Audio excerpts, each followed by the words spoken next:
Hey, Hey, Tammy, how's it going? oh, finally, we our schedules are working out. We I can know, right? We get missed last time, if no one yeah. noticed. If you didn't notice, we totally didn't miss a show. So that Yeah, was figment of your imagination. We right. were here. You must have missed a You show. must have missed it. Yeah. Yeah, yeah, So yeah, I've been like, whoo, I was out of town. I two weeks in a row.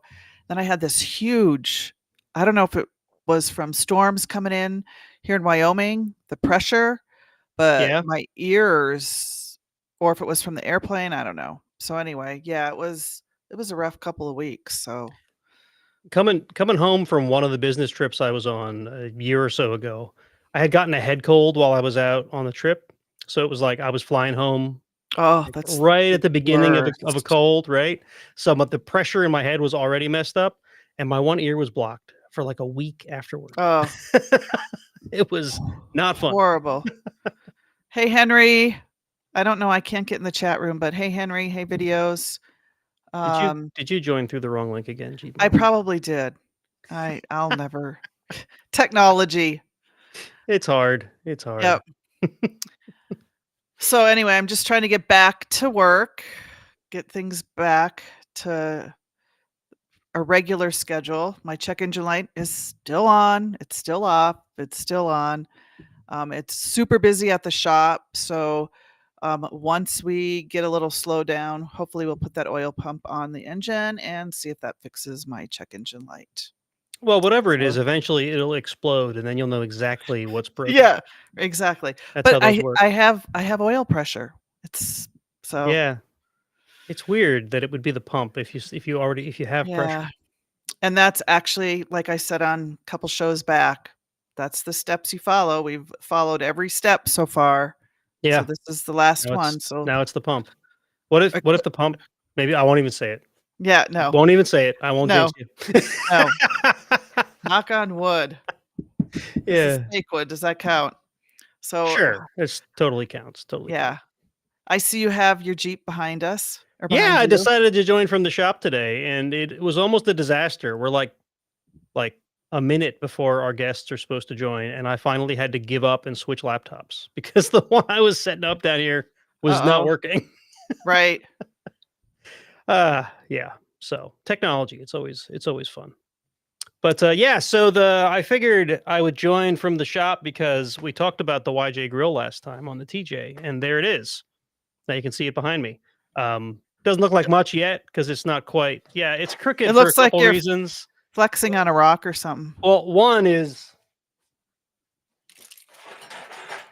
Oh, it's not actually attached at the moment. okay. So I Whew. gotta the fenders have to happen, and it was sitting on a bench right here up until about showtime because I'm working on some brackets on the inside.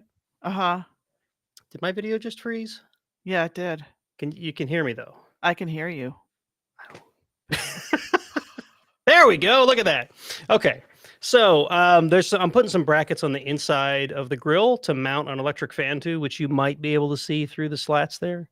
I don't know if you can see Kind the of, fan, a little bit, yeah. but that'll be an extra fan for on hot days. I can turn it on to push air through the radiator and the transmission cooler. So that's the goal there. So I was working on those brackets just yesterday. So that's why Uh-huh. it's not mounted at the moment. And then I got to do the fenders, which are we talked about those Oh, Mullner yeah, that Fab one. fenders. Yep. They've come. They're in a box behind the Jeep at the moment. I haven't even opened them yet because I want to get the radiator and stuff figured out, and then I'll be sure where where the grill has to sit, and then I can take those fenders and make sure that all the brackets fit where they need to, and make sure they're all mocked up right. Perfect. So It looks yeah, like a little smiley face with the two lights and then the fair lead there. yeah, It yeah. looks like a And I'm smiley going face. to I have this spray paint that I picked up. See that like Oh, teal color yeah, almost? That's that's what I really want to cool. paint the whole Jeep with. Oh, Although I'm trying to figure out where to get this in auto paint? gallons Uh-huh, instead of spray cans. I could do it with right. spray cans, but the chance of messing up a spray paint application I would have versus a drips. good yeah, Drips, I would be it would be awful. It would look it's horrible. apparently a lot easier to spray a whole vehicle when you have an air gun instead of rattle Right. cans. But this is Rust-Oleum paint, and they don't make it in gallons. I can't find it in the freaking gallons. Huh. I thought every color they made came either way, either gallons or spray cans, and I can't find it. So if anybody listening knows where to get Rust-Oleum, Did you try Napa? I'm trying to find the name of the paint on here. Anyway, well, so the alternative is I just go to a paint shop, like a place that makes automotive paint, and take the cap, Mhm. have them match it, which will be a lot more expensive than buying Rust-Oleum, I think. So I just before we get to our guests, we have guests for tonight's show. I just wanted to share a little quick Jeep story, which we will probably be talking out in future episodes. Jeep's CEO Bob Broderdorf made a huge announcement that they plan on spending 3.2 billion or launching 3.2 billion dollars worth of new products throughout the rest of this year. New products. So you're like, what are they going to be doing? He says it's going to be one of their biggest years yet with Jeep. So, because we were just talking about, it was very vague. I haven't had a time to do a lot of research yet. I just saw this. So it was just interesting that this came out because we had just said how Jeep is just going downhill. Yeah. So we'll be paying attention to this. I feel like more models isn't the way to fix that, though. I'm curious what they mean by products. Is that like more models, or is that like more aftermarket products? I will have to do some research. If they mean like we need 28 more trim levels for the Wrangler, then that ain't gonna fix it. Right. Maybe they're gonna have new Jeep shirts or something. Yeah, right. Yeah, what do they mean by products? So the big question. Anyway, we will stay on top of that, and we will be announcing it here on the Off-Road Insiders podcast, where you can find us at offroadinsiders.com. We're on YouTube, Instagram, Facebook, and all the places where you can listen to podcasts. Yeah, that we are. Only one more thing. King of the Hammers was 2 weeks ago. Yes. Did you watch any of it, or were you too busy traveling? I think it was the week you were away. Yeah. I, as usual, I spent a lot of my extra time while working. Working. Mm-hmm. watching the race. Although I didn't get to watch every man challenge like I wanted to. Most of that I missed. The Can-Am race, the UTV race, I watched a little bit of, like an hour or two of. But the full race, I spent the whole day Saturday, the 4,400 class, watching. A Can-Am took first. Oh, okay. Freaking, they're calling it a UTV, but it's really a purpose-built, like, Hammers Can-Am. Right. And there was another Can-Am, looked like the same model, same build or same style of build, right? The modified Can-Am broke its frame in half. Wow. It was just like crawling through some rocks, and all of a sudden the front end went whoop. Just like disconnected from the vehicle. Like, wait, that's not supposed to happen. They got back to camp on a ratchet strap, which was pretty crazy. Crazy. So if you haven't watched it, the live stream is still available. You can go watch the whole thing. It's pretty cool. So but I'm just gonna say, what were you gonna go into? Our guests, because that's what I was gonna. Yes. So working at TNT Customs, I am being introduced to new groups here in Wyoming, Jeep groups, off-road groups, and the past 2 years since I've been here, we have sent our guys up to, it's called Summer Safari. It's a wheeling event in the Bighorns, and we have invited them to join us on the podcast tonight because you never hear about Wyoming wheeling. And so I thought, you know what, let's talk to Dylan and Travis. They're a little farther north than I am here in Cheyenne. And they're going to talk to us about their event, the Summer Safari, which is their 6th annual, and their group, the Bighorn Mountain Crawlers. Awesome. And they're celebrating 10 years. So let me bring them in. They can tell us all about themselves. Welcome to the show. Hey, Travis and Dylan. Good evening. Yeah, they're probably going to be snowed in tonight because they have lots of snow up there. And it's still coming down. We're Uh-huh. 7 inches and counting. Yeah, I So miss the good snowfalls.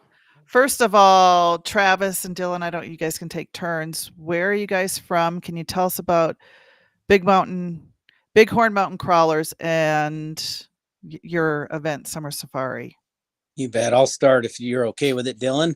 By all means. My name's Travis. I'm one of the co-founders of the Bighorn Mountain Crawlers. We started our club in 2015.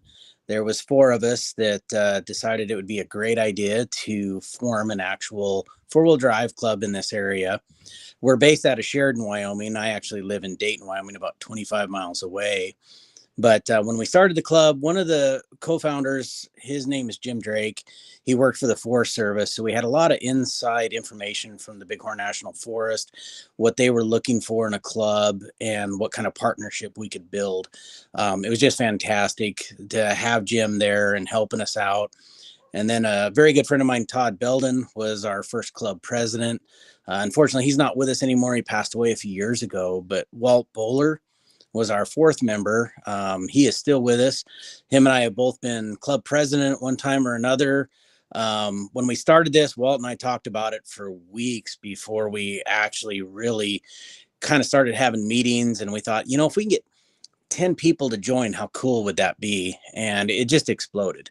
The summer safari was a dream that we had. We wanted to have some sort of event in the Bighorns and invite people there and use it as a way to teach people about ethical use of our public lands, proper trail use, not tearing things up. We're a big Tread Lightly group. We've partnered with the Forest Service on the Tread Lightly program. And it's just nice to bring people in and kind of explain to them what that means and what ethical use of the trails and camp cleanup means. Over the last few years, the safari has grown. We're at 10 years for the club and 6 years, I believe it is, for the safari now. And in that time, we've added more trails. We've added an overland expedition. Dylan and I both take different groups out on that. And it's been very successful to just get people out on the trail for several days. And then you show back up at Bear Lodge a few days later and nobody knows who you are. So it's kind of perfect. So, but it's been a lot of fun, and we just met an amazing group of people. And one of the ways I'll describe the club is you have people from in their 20s to in their 70s with all different backgrounds, different walks of life. But the commonality of their 4-wheel drives and the outdoors brings everybody together. And it's a very unique group just because of that. And you get to see so many different backgrounds, so many different build ideas, and a lot of craziness involved in that. And it's just a great time. So tell people about what they would expect if they brought their 4-wheel drive to Summer Safari. Because I don't know if a lot of people get what events out west are like. Well, I'm going to let Dylan take over here in just a second. So we used to have this event in June. Wyoming weather is extremely unpredictable. June used to be nice. The last few years, we were snowed out of trails. We were rescuing other groups that were stuck on the roads. So we rescued the Forest Service times. Yeah, we got snowed in at just crazy rainstorms. So we moved the event out to July, which is tough because there's a ton of stuff. Wagon Hound, events in South Dakota, Colorado. You can throw a dart at any day of the calendar and hit a great event.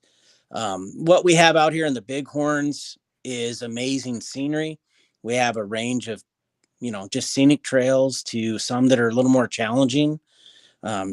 It's just a good time. We definitely see it as a family-oriented event. Dylan will chime in here a little bit and kind of fill you in with the rest of it, but it's a good time.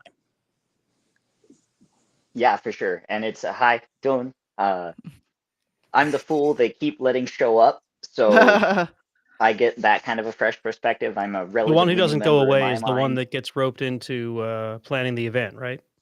Very much, and also the one like, oh hey, you need me to move that table? Yeah, okay, and I just run off and do it. I'm that guy. We're also the 2 guys that broke down last year. Yeah, we are.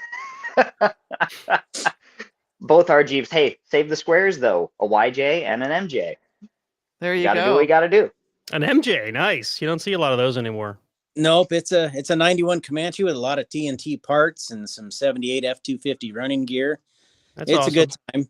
It saw a spider a couple years ago and ended up on its side. It got scared. Oh. But otherwise, it's been fun. Oh well, yeah, you got to watch for that. You got to watch for that. We've I'm got trying to stories bring the about squares back. I mean, Yeah, you got to save the squares. And last year it was a I like that clutch saying. hydraulic line that blew out. So simple fix, but still wasn't so good not being able to shift. yeah, No, that's that tough. makes it difficult to drive. Yeah. Yeah. The worst part is I was towed home by a Toyota. Don't tell anybody. Shh. We don't judge. We don't judge. It's all good. Well, and that's, I'll elaborate a little bit there too on that. Like, one of my big things when I first started with the club and what got me really drawn into it is, I mean, yes, there's a lot of Jeep guys in the club, and I myself now am building a couple Jeeps, trying to get back to have a rig that won't just die on a trail. We'll worry about that later. But when I started, I had a Ram 2500 that I had a flatbed on, 37s, was doing all sorts of different stuff. And when we would go out on trails, these guys would come up and be like, I mean, you going this way? And I'm sitting there going, yeah, wherever you guys are going. No, what Absolutely. are we Let's doing? go. And by the end of it, they were coming up laughing and saying, you can wheel with us anytime. And it just kind of snowballed. There from was there. And a- they keep letting me show up. So There was one of the hosts of the High Sierra podcast, High Sierra 4x4 podcast. He drove a Dodge Ram, an older, Mm. that I don't know what era it was, but he had a Dodge Ram that was like all linked. And he said that eventually the frames, he couldn't keep the frame together. It kept cracking. That was why he had to get rid of it. geez. But yeah, I remember listening to that show on my drive to work every day. I thought it was insane that he was wheeling that big of a vehicle, but now I know too.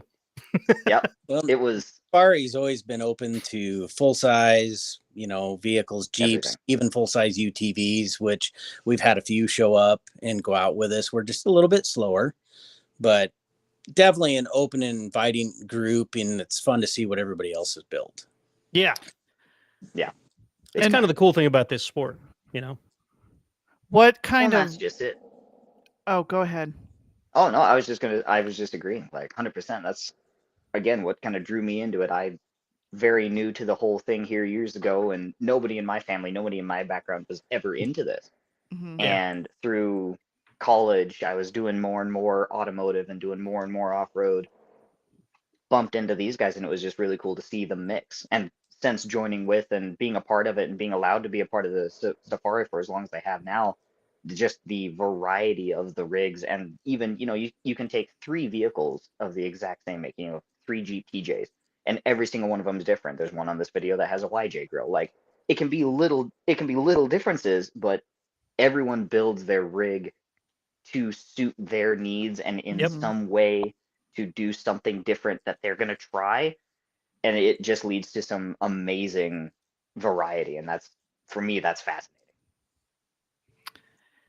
And with all these different kind of rigs and the trails that you guys do, are there different levels of trails? Like what kind of trails are in the big? I haven't been up there yet.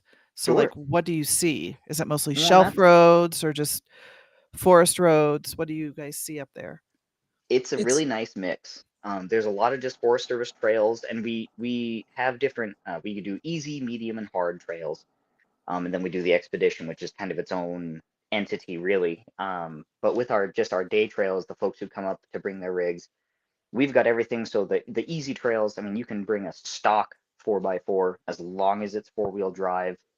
We had a couple folks in Bronco Sports one year, and they did fine. I mean, they're designed, it's a very scenic trail, good gravel road, maybe a couple little obstacles, water crossings. That's one of the big thing about the Bighorns. There are quite a few water crossings. Medium trails, again, beautiful scenery, but maybe a little bit more of a difficult terrain, something you might, want a 33-inch tire or a 35-inch tire to get over. But as long as you've got that kind of gear, you're going to be fine. And there's always at least usually two to four guides per group. So you always have somebody there who can help you spot, who has recovery gear to help get you out. And then there's a couple trails that we rate as hard that still, even 35s, you're going to be okay.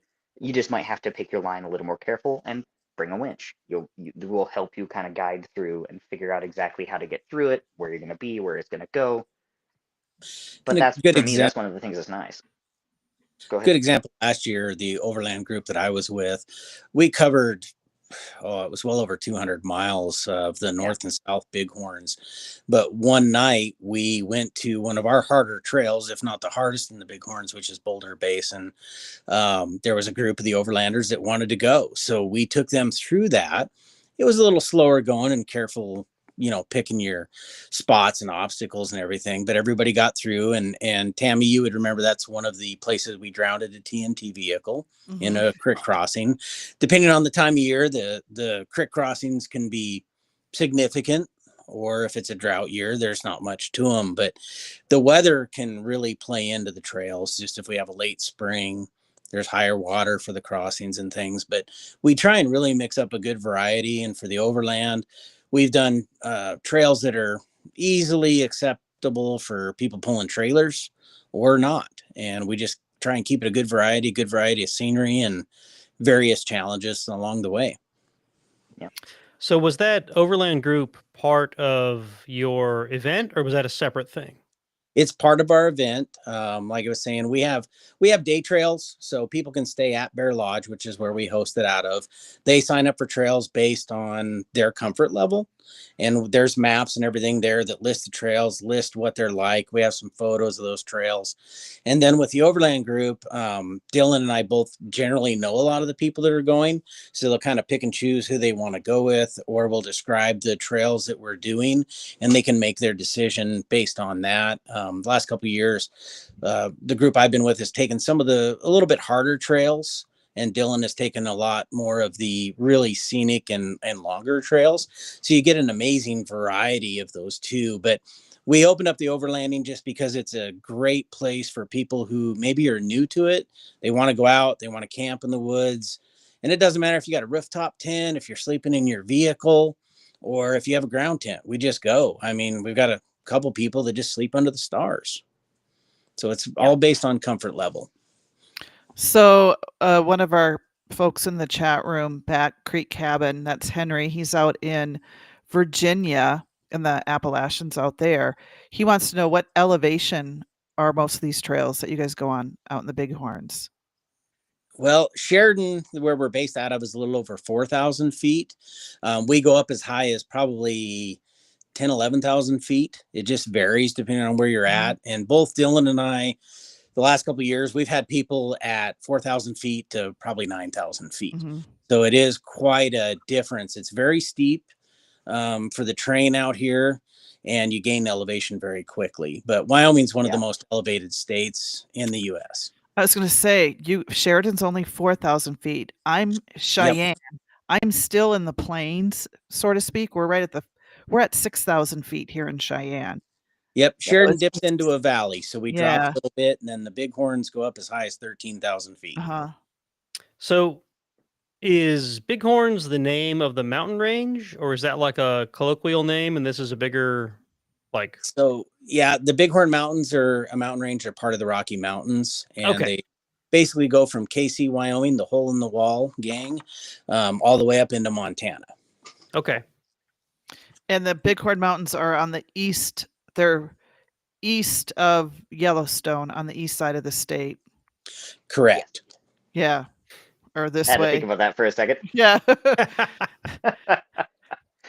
They're closer to South Dakota, right? Are we? No, that's the Black Hills. So we're actually as close to Montana, where I'm at, where Dylan's at. We're within about 4 to 20 miles of Montana. Some of our trails actually do stretch into Montana. So it's a big mountain range, but we'll travel as far as KC in some of these trails. And then we have I guess I'd call it the high desert, the alkali, where there's dinosaur tracks and things like that on the other side of the mountain that we're also able to visit when we can. Cool. That's cool. Yeah. Wyoming, I guess, is really known for dinosaur fossils. Yeah. They made an amazing documentary about it. I think it was Arlo the Good Dinosaur. Oh. Yeah. Yep.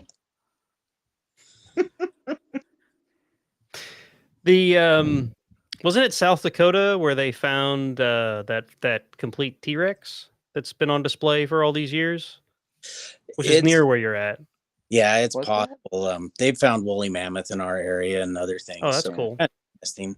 A lot of history. We never find any dinosaurs out here in Pennsylvania. No.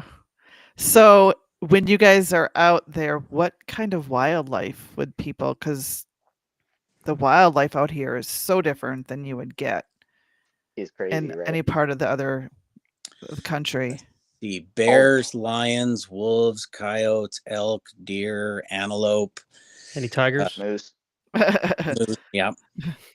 So mostly our area is black bears. There's been a few grizzlies that have been in the area the last few years. But definitely a range.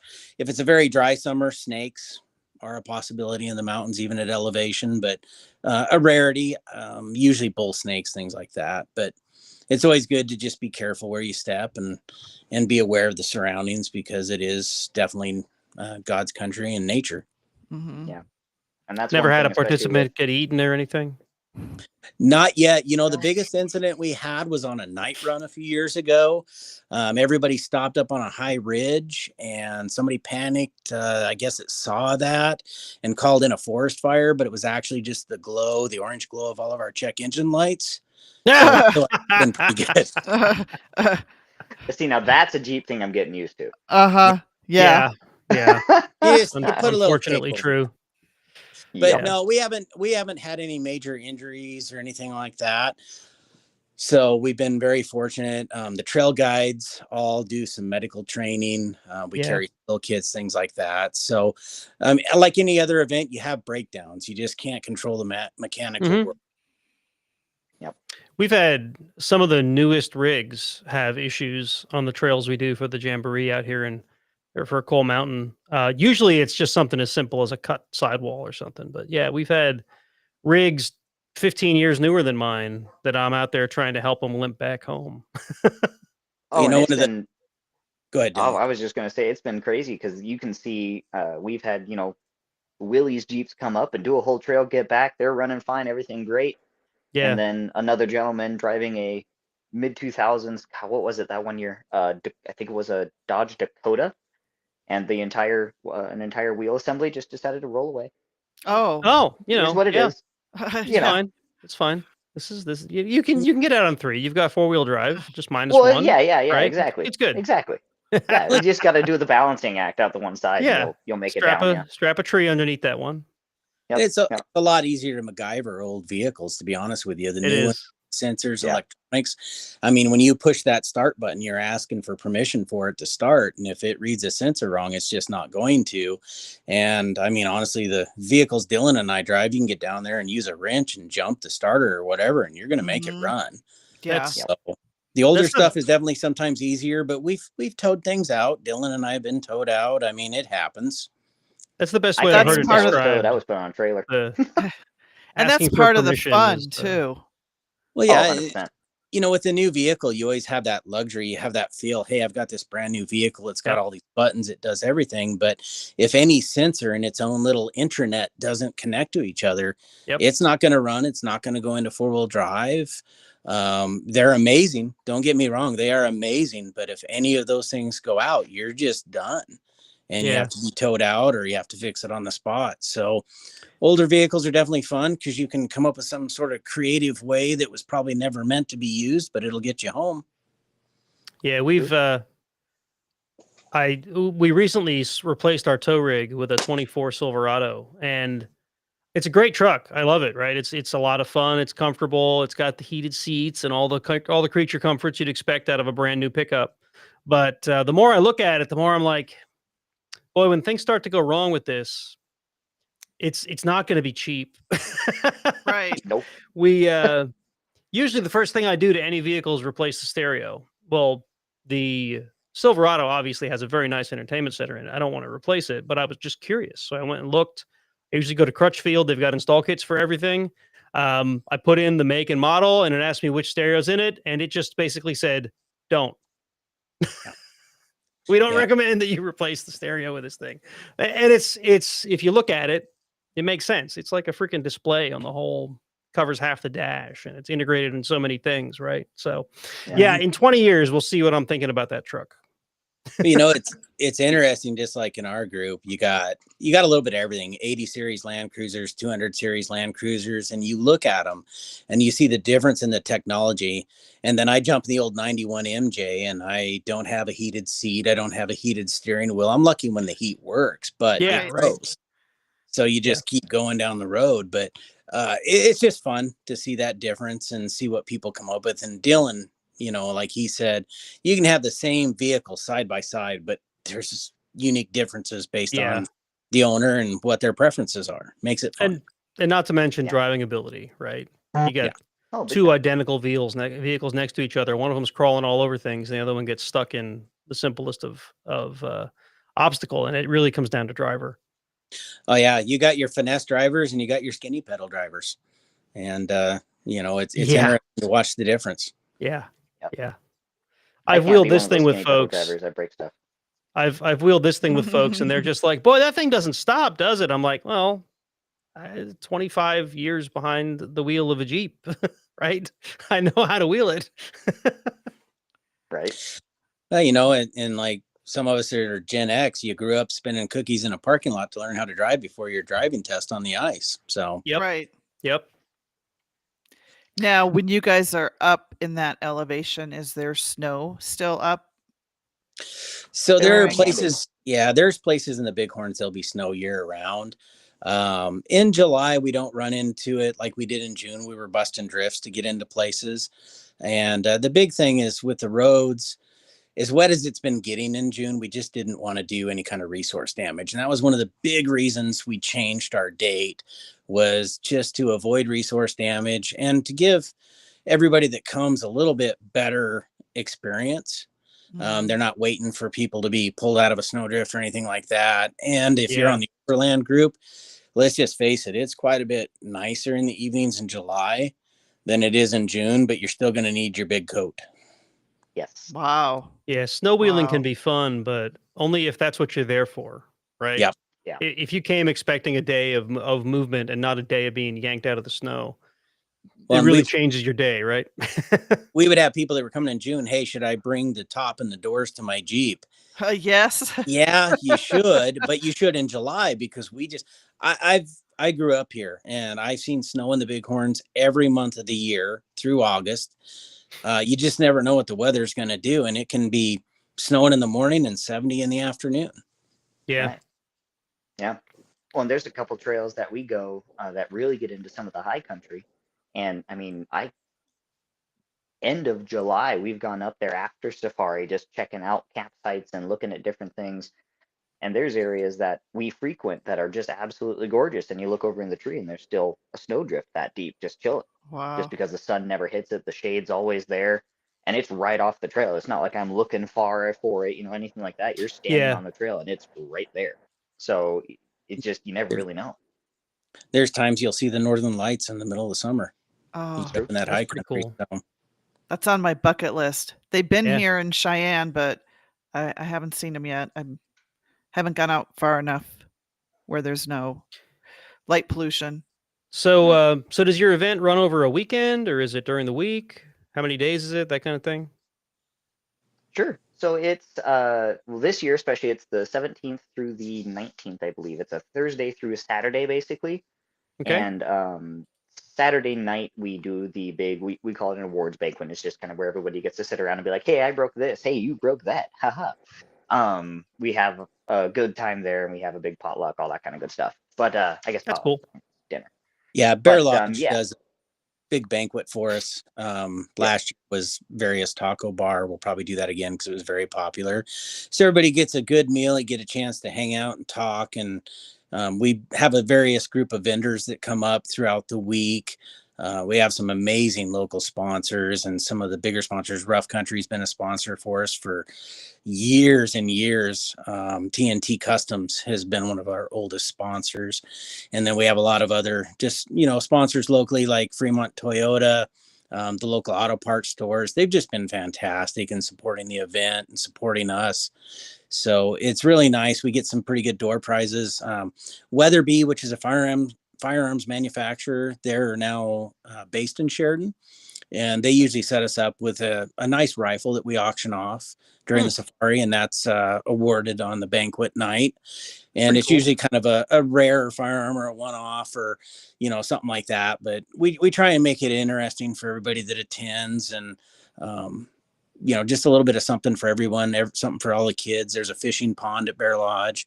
There's a nice fire pit by the pond. So there's nightly activities for those that stay at the lodge and do the day trails. And then those of them that go out on the overland trips, we have fires and everything for everybody to mingle around, which if we have a really dry year, we might have to have a propane style fire pit, or something like that if there's fire restrictions. But we try and make the most of each night for everyone. Yeah. Yeah. So how many folks do you usually get, or maybe we'll go by vehicle? How many vehicles do you usually get at the event? We had to put a limit on it. Yeah, yeah? we did have to put a limit on it. I think Yeah. we try and keep the overland small, 10 per group. And then I think it's 50 was the cap on the regular day trails. And mainly that's because we just don't have the accommodations Yeah. in the Bighorns to house more people in that, because that gets up into the 250 people attending, plus the guides that are up there, or the other club members working behind the scenes to keep everything going. So it just maxes out the lodges. There's 3 lodges up there, and we've had some people that have stayed in town and drove back and forth. Depends on the accommodations you want. You can have rustic cabins to a nice Right. motel room, or a fancy cabin, or go We- live in the woods with us for a few days. We run into the same thing with the Jamboree up here. You'd think, oh, there must be hotels out there in PA, but you got participants and even the guides driving half an hour to get back to the park every day if they're at a hotel, because there's nothing close to the park that we run the event at, and we've probably got 30 or 40 people just in staff, right? And then 100 Jeeps usually come as the participants with families, and it overloads the infrastructure in that area pretty fast. So I completely get it. Yeah. And it's been great. Like, you don't want to overload it. You don't want to make it miserable for anybody. You want everybody to have fun. You want them to have good food. You want them to have a good time and have great scenery. And that's one of the challenges we have. We've talked about all kinds of different ideas, but it's tough just because it's limited resources. And in Wyoming, there's more antelope than people. So most big cities have more people than our entire state. You can't expect someone to open up a Hilton just because you have an event there once a year, right? Exactly. Yeah. Just doesn't work out. Exactly. Wyoming's just over 600,000 people, so it's not a whole lot compared to big cities that aren't far from us, like Denver and things like that. Which is awful. Don't move here. Travel, come visit, but don't move here. Yeah, it's not. It's only good for like a weekend. You don't want to live here because it's so windy and cold, and Well, it's been below zero for a couple of weeks now, and roads aren't great. So Wyoming winters are interesting, and it started out a little slow this year, and it's coming in with a vengeance. Oh, I know. I thought, we're gonna make it okay, and a lot of the interstates, they actually shut them down. Yeah, there's frequently some tragic accidents this year. Wow. So it's tough. You have to be very. That happens anywhere it snows. People think, I've got 4-wheel drive. Right. I can go anywhere. Well, sure. Can you stop? How'd that work out? Go anywhere, including the ditch. Yeah. Right. Yeah. It's crazy. Wyoming looks like a beautiful state, though. It is. There's places, it's very different, as far as a state, from deserts to high mountains and a lot of plains and a lot of flat ground. So it's very unique in its own. And the majority, like 90% of Yellowstone Park, is actually in Wyoming. So, we get a lot of tourist activities in the summer. A lot of people come to see the sights and just see what's out here. Devil's Tower, all the different weird anomalies. And there's a decent amount of wilderness too, right? It's not even, there is like true wilderness. Like I've got trees here, right? I've got woods, but if I walk an hour in any direction, I'm out of the woods and I'm standing in someone's Sunoco, right? Well, and, You know, and that's even in Wyoming, you have your national forest, and then you have your wilderness areas that are foot travel only, including the Bighorns. There's a large section of the Bighorns that are only accessible if you're on foot or horseback. So it's very important to know the area you're in and where you can be. Do the online mapping apps like Onyx, do they do a good job of outlining that, or do you run into a lot of folks that end up completely backwards and on the wrong place because they were trying to follow some app? You know, they're not too bad. It's a lot of the GPS apps, the TomToms and things like that, Yeah. that tell the truckers the fastest way is this way, and they end up on a 2-track road in the forest buried in the Oh my winter. goodness. Yep. And we've Yeah, seen a a lot lot. of that. You know, Really? yeah. Oh yeah. I would say Onyx and some of those. Dylan has Funny. a different system he uses. They're a lot more accurate, I think, about what is open. And then you really need to look at the forest maps when you come to Wyoming, because there are certain areas that are closed for elk calving season and things like that. So it's important to know what areas you're in. And one of the questions that Dylan and I get all the time is, hey, where can we go snow wheeling? There's not a lot of places in our area for snow wheeling just because of the snowmobile trail system. So a lot of Yep. it's tracked vehicles only. So it's important to know that before you go, because the fines are pretty heavy. And if you do get a vehicle stuck out on a snowmobile trail, it's probably not going to be a good thing for that vehicle while it's out there. Yeah, right. Probably not. As soon as a vehicle gets left in the woods, you have no idea what's going to happen to it. Yeah. Yep. So it's always important just to really research the area. Yeah. Yeah. Huh. A couple years ago, I had to help, the son of a friend. They were coming home from somewhere in the winter and following their GPS, and it took them over this mountain road that isn't maintained in the summer or in the winter. And they ended up just buried in snow. And I knew right where they were when I heard, where they were stuck. So I took the Jeep up there, and we couldn't get their vehicle out with just me, but at least I got them down off the mountain. Then they got to send a recovery crew up the next day. But yeah, it happens here too. Yeah, and the Bighorns are definitely like that. There's a whole section of highway that closes in the winter just because they can't feasibly plow the snow for it. Yeah. So they try and keep the road open they can. And then just depending on the year we have, the other road that goes out past Bear Lodge 14 alternate may or may not be open in the early spring. Just depends on the snow. Yeah. It's crazy. Crazy. The weather, how, like in the summer, you wouldn't expect stuff to be closed or there to be snow. And I don't think people, if you're not used to mountain life, you don't understand. Because I remember when I first moved to Colorado, I was like, why are they closing these trails? This isn't fair. And, you don't understand. There's snow melt going on, and you don't want it. They're muddy, and you don't want them chewing up the trails. And there is still snow up in some of the places blocking the whole road, the whole trail. Yeah, and we try and send out a welcoming email, I guess I would call it, to all of our safari attendees that just kind of give them an idea what to expect. We try and watch the weather ahead of time, try and give people a heads up if it's going to be a rainy week or potentially snow or whatever it is. But when you get up in that elevation, the night times are cold.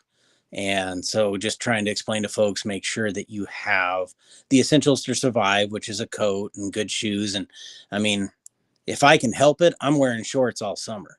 Yeah. But there are times up there that you're just not able to do so. You need a Carhartt or whatever you got to stay warm and a good campfire. So we try and prepare people the best we can for what they're coming into. A lot of people, and I can understand why you do that, because a lot of folks, they don't think about that, right? We'll have people show up to our jamboree in like flip-flops, right? Mhm. It's like, well, yeah, you're going to be in the rig most of the day, but when you get out, you're going to regret those shoes. And if you're stuck and you're on foot for longer than, to walk around your vehicle for lunchtime, right? Then you're going to regret those shoes. So, and I can only imagine in an area where it's that much more possibility for just harsh terrain and whatnot, or wilderness areas, right? People showing up without a coat, like you say, or whatever, and then they're like, "Oh, well, the vehicle's got heat." Yeah, sure, till it's not running while you're driving. Right. Right. Yeah. Well, and just simple things like bringing some food and water because Yeah. Mhm. I mean things can go wrong if somebody breaks down. You might be out there a little bit longer because we stay as a group. As Dylan mentioned earlier, there's a reason that we try and have more than 2 guides, and that's if somebody does break down, somebody can get them back to the lodge and come back and Yeah. rejoin the group, or wherever it may be. Because if you're not familiar with the area, you may not know which way to go, and there's a lot of different 2-track Oh, roads. It's absolutely. easy to get out of place. You need a guide to get the broken guy back to camp. Even just so they feel comfortable, right? You don't want Yep. the customer essentially or the participant to feel left out or lost or whatever. You got to help them out as best you can. So yeah, Well, exactly. And you don't want to just leave them sitting on the trail and say, okay, well, we got to get the rest of these people we'll be going. back. We'll see you later. Yeah. Yeah. Make Best a of fire, luck. have Yeah. fun. Yeah, We'll pick you that's up on the not. way back. We'll send Yeah, exactly. we'll send We'll someone circle on back an for you. ATV to come get you. The Yeah. problem is we don't often come back because a lot of our Right. trails are not egress regress, obviously. Yeah. But yeah, it's one of those things, just preparing folks, and we do a lot of trail fixes. I mean, there's little things that you can fix and you can get on down the road and get out and go from there and reevaluate. So another question that was in the chat room is, do the participants get to see old mining towns or ghost towns? I know before we started talking, before we started the show, we were talking about ghost town rides. But is there any of that up there in the So there Bighorn? is, yes, there actually is, and Oh, one of our past presidents, Josh Walton, does a trip that is basically to different mining sites, and they've panned for gold and things like that and looked through it. The Bighorns is rich in history as far as not only battles during the Western settlements, but also with tie hack. And tie hack was what we'd call cutting ties for the railroad. And so there was oh, various camps in the mountain, and there's actually a campground. And I know this is going to sound creepy, okay, but it's called Dead Swede because there's a few Swedish people that are buried in that campground that died from unnatural causes. There's also a town that we visited called Huh. Rockwood that was a tie hack camp. And there was, violence, Western violence that you would expect, and wildland fires that went through. And there's still some remains of some of those camps. Now, we had a severe wildfire at the end of the season last year, and I actually want to get back into Rockwood and see what's left of it, if anything, because it burned that area. But there's a lot of history here with things like that, and there was a lot of different mines for gold, silver, copper, things like that. So it's very interesting when you actually get out and look at it. And Josh is a miner, and he really knows the history about all the different mines and things and where they were located. So it's a great trail when he does that. It's so fascinating, all the wild, wild west history here in Wyoming. Yeah. And And we're 20, 30 miles from Custer Battlefield. We've got the Fetterman wow. Massacre here, all kinds of different battlefields from Western history, and very, very interesting. And then I had no idea where Custard's battle was. Yeah, it's actually in Montana, just not far from us. Exactly. So what were you going to say, Dylan? Oh, I was going to say there's that, and then there's also the Native American history in the area, and all sorts of different sites. Medicine Wheel. We talked about it earlier too with the dinosaur foot tracks. Bunch of different fossil sites, and with the overland expeditions, it's nice because we actually can go down off the mountain a little bit, and we'll actually go down off the back in some of more of the plains, and you can see some of those kind of sites as well, and then turn around and head right back up into the mountains in one day. So you get a huge change in elevation, you get a huge change in the scenery, the weather, the temperatures, and you can see a lot of that history in one day of the different, like just how close, in a weird way, like how close you've got a big mining site and a big operation, and then over here you've got a fossil site. I mean, just So those look at that. fossil sites, are they like guarded, or are they? No, it's a site Really? you can go down and walk. The one in particular off Red Gulch Road. Oh, We frequent. I think the past years I've been there with the safari. For the it's just a super popular place, so we keep going back because it's just really cool. You can actually take your kids down and walk out onto the fossils and show them the Wow. fossils and touch them and be right there on the history Wow. and It's pretty see cool. all of it and then go right back Yeah. up. So I mean, they're embedded in stone, right? So walking on them's not going to hurt it, as Correct. long as no one goes out there with vandalism in mind. Right. oh yeah, exactly. Which sadly people do, but I don't know about there, but in general, people just love to break shit. Well, I know in Unfortunately. on Hell's Revenge in Moab, there's some dinosaur tracks once you get up the big Yeah. and Yeah. someone stole one of the cut out one of the, I think it's a raptor track or whatever. But it's like, yeah, it's really kind of messed up. sad. Yeah. Yeah. Yeah, and that's, I mean, the guides are going to be protective, and if you're Well, doing right. that is not at ethical behavior, you're probably going to be sent back and you may be asked to leave. Right. We have conversations in our meetings about being respectful, because there are multiple cultures here, as Dylan mentioned. There's some very sacred places to the Native Americans and areas that were hunting grounds and religious areas and things like that, and we need to be mindful of that when we're out. And we also need to protect our access as a group Yeah. Mhm. to where we're going for future generations, because it's tough. Roads get closed because people tear things up, and as a club and an organization, we try really hard to not only police ourselves but others. We pick up trash, we make sure things are maintained, we make sure that the area is cleaner than when we got there, and Yeah. it's so critical to have access and to continue to have access. For somebody that's grown up here in this area, I've seen thousands of acres closed down to vehicular use because of inappropriate behavior and tearing things up. And that's one of the goals of the club, is to maintain access, because there are folks that simply can't get out on foot or get out on a horse or a bike. Their only way is from a vehicle. Yeah. We want to protect that for them too, and make sure that they have access to it and get to see the beauty that nature has to offer. Yeah, this sport gets a bad rap from the worst common denominator, just like any sport, right? I mean, it's not just off-roading, but so many sports, the same thing, right? It's just like when football fans get violent in the stands, right? That's what everybody sees. They Yes. think, oh, football players or football fans, they're all violent idiots, right? Only like- the Eagles fans. Only the Eagles fans.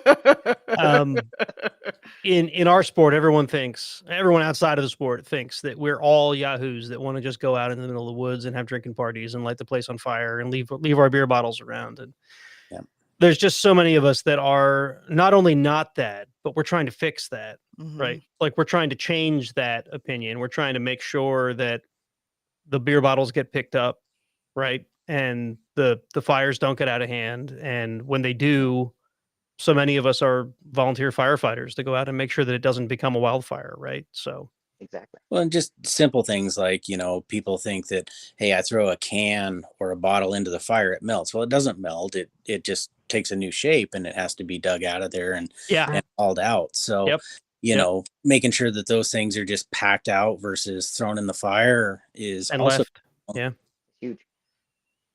Yeah. And it's nice because Go ahead, I was Dylan. just going to say it's nice because in this community and with everybody doing what they do, and especially at our event, in my experience too, everybody who shows up and they're spending that money to be there and they're an enthusiast about this hobby and this sport and this lifestyle, they're on the same page. 100%. I've yet to come across someone who put the time in and put the effort in to get to an event like this who isn't there to respect what they're seeing.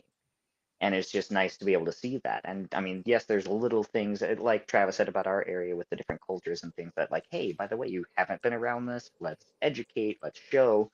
And that's been something big with the club too that we do, is with the community outreach in our area, is just showing people, like, you want to go up and do this. Okay. Have you ever even driven a car before, let alone a 4-wheel drive? Have you ever done this? And just going through, and it's the people who respect it and the people that cherish it as much as we do that come to this event and want to be a part of it and learn from it and see it all. And it's nice to see a little bit of care given, which is great. So when I go to work tomorrow, I'm gonna volunteer for this event. Sorry, Jake and Nick, you can't go this year because Jeep Mama's going. a Jeep needs to go instead of a Toyota and I think Nick took a Ranger. I think that's And what see, Nick I had. Yeah, want well, to yeah. pick on you guys, Tammy. I want to set it up to where when you guys are out here enough and you get to know the trails, that one day we have a TNT guided TNT Yes. trail where That'd you be guys can fantastic. take some folks out with us and have a good time. So Need a well TNT that trail. will There you go. that will be my goal. Because that's on my bucket list is to wheel in the Bighorns. I haven't been no Casper is the most north I've been here in Wyoming, Oh, besides Yellowstone. that's nothing like here. I Just know. Yeah. I'm like so excited. So yeah. So hopefully I'll be able to go. We'll make Jake stay here and work the counter. There you I'm go. sure he'll Make it be happen. Oh yeah. Yeah, he'll be like, no, sorry. We were thinking, that's my wife and family and I, we were thinking this year about going out to the Jamboree at the Bighorn. But we decided against it just because of the costs to get out there, towing the Jeep out there. We want some more time to save up the money. But now that I know there's another event, now I've got to decide which one to go to. So yeah, and we recommend that people look us up. We have all kinds of social media sites, but our web page is www.bighornmountaincrawlers.com. It's got all the safari information. We are a relatively inexpensive event to join. We charge by the vehicle, not by the person. yeah, What we want is people to show up, have a good time, learn about our area and about the ethical use of the trails and our public access. And we honestly, the club doesn't make money on this event. The whole idea is to take people out and just have a good time, yeah, family oriented, or that's what we it's had all a about. group. Yeah, we had a group of guys coming up from down south. They came up the first 4 years, and it was 4 of them in a Jeep. And you ever seen the movie Grumpy Old Men? Yeah. These guys were that to epitome, and they would look at you and like, I'm having such a good time. But it was like Bueller, and they were amazing to have up here. And they kept coming up and they kept coming up, and they were just having fun.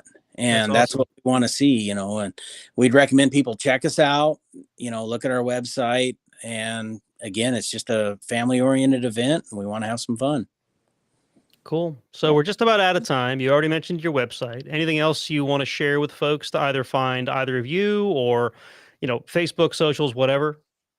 Sure. We are on Facebook, Bighorn Mountain Crawlers, and then we also have a very new, we're still working on it, Instagram page that we are getting better at.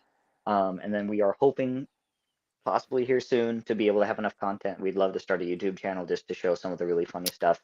Cool. We have a couple clips of Jeeps on their sides and that kind of thing, so we do want to be able to post that up Well, somewhere. someone that's got some YouTube experience. Yeah. I do. Yes, indeed. And if people have questions, they can reach out to either of us anytime. My name is Travis Harnish, Harnish. On our Bighorn Mountain Crawlers Facebook page, I'm on there a lot, or they can message me. Anytime with questions, things like that, we would love to help. I'll let Dylan spell his own last name because it's weird. I don't know. It's Italian. I'm sorry. Dylan Cattaneo, Cattaneo, Cattaneo. And exactly like Travis said, for us, that's one of the big things is just being available if people have questions that want to check us out. And then we also do, if they do get on our Facebook page and kind of keep up with us, we do little events, not just the safari. We do classes and little get-togethers, rigs and coffee, just come and hang out and chat. But we also do a first aid class every year, have for the past 2, almost 3 years now. We've done a first aid class centered on off-roading first aid, like if you're out Cool. and something happens, what to expect, what should you have, what shouldn't you have. Yeah. Basic recovery stuff, how to use your four-wheel drive, what is tire pressure, why does it matter, just all that kind of stuff. We try and do really informal hangout style classes where people can come and learn. Do you guys do other wheeling events too that aren't as big?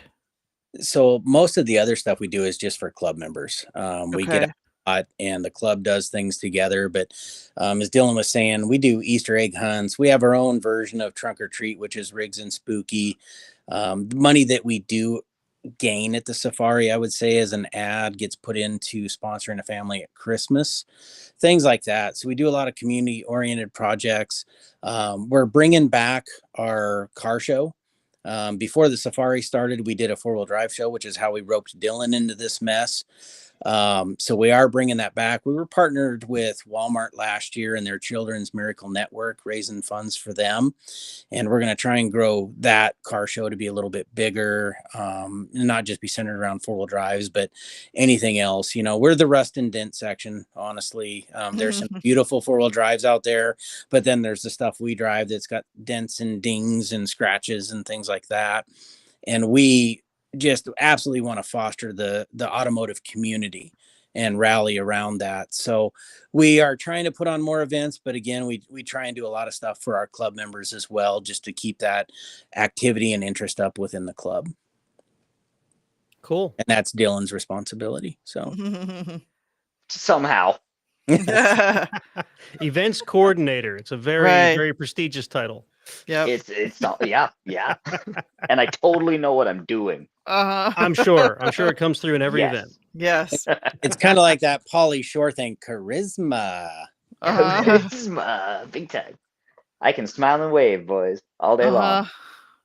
Well, guys, thank you so much for joining us. We'll have to have you back on again in the near future. Talk about wheeling in Wyoming.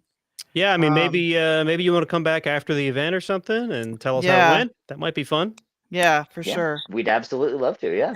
It's a nice view of your ceiling fan we got there. It's good. And I'm like, I really want to.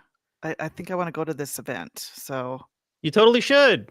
I'm going to. You're a lot closer to it than I am, and you've got an option to volunteer. I mean, this sounds like a no-brainer, Tammy. Yeah. It obviously is. It's a good reason to get out of Pennsylvania too. Yeah. Well, I mean, if you could give me the $1,000 or so that it would cost me to drive there and back with the Jeep in tow, then I would it'd be a lot easier of a decision. We drive Jeeps. We don't have that. Yeah. Right. maybe so next this has been year. Great. Folks, thanks for watching. Thanks for listening. We will obviously be back here in about 2 weeks, so we have no idea what our guest is going to be. Tammy, did you ever get a hold of that guy about the Badge of Honor trails? No, he never. Well, I he never got back to you. He never got back to me. Those highfalutin, I know those corporate Jeep people. Yeah. Thanks, Henry. Just tell him I'm Jeep Mama. Right? I know. Anyway, we'll figure out something for the next show. Yes. If you want to find us on social media, find us as the Off-Road Insiders Podcast, or go to offroadinsiders.com. And got any final words there, Tammy, or any of our guests? Nope. Well, thank you very much for having us on. Yeah, you're welcome. Thanks, guys. Well, hopefully we'll see you in July. We'll be there.